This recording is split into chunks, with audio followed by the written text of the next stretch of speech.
Kwingineko ni kwamba muungano wa madaktari nchini KMPDU umeunga mkono agizo la waziri wa afya Aden Duale kupiga marufuku leseni za madaktari wa kigeni humu nchini. KMPDU ikisema kuwa madaktari wengi wa kigeni wanaohudumu humu nchini wanadhulumiwa kwa mishahara ya chini na kutumika vibaya. Mary Mwoki anaarifu.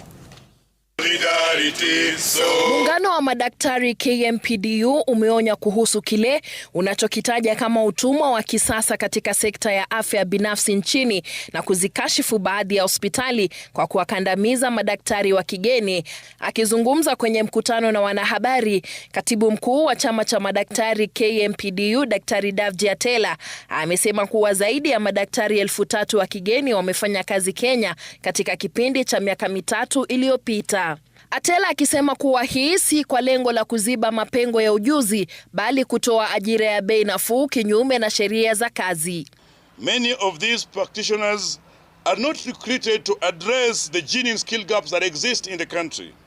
Instead, they are deliberately targeted by certain private hospitals as vulnerable workforce to be exploited. These facilities have institutionalized a system we can only describe as modern-day slavery. This issue where we take the brightest of our children, parents selling land, help, paying, just training one doctor costs 5 million shillings. And right now they're putting 5 million of taxpayers' money and our money in training people. Then you dump them. Muungano huo unashutumu baadhi ya hospitali za kibinafsi kwa kuwaajiri madaktari kutoka mataifa kama India, Pakistani na Misri na kuwalipa mishahara midogo ya hadi shilingi 50,000 kwa mwezi, huku wakiwekewa masharti magumu ya kazi.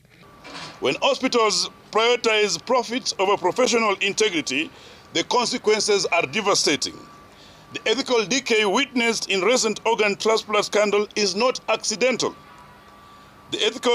It is inevitably outcome of institutions that disregard the dignity of the workforce.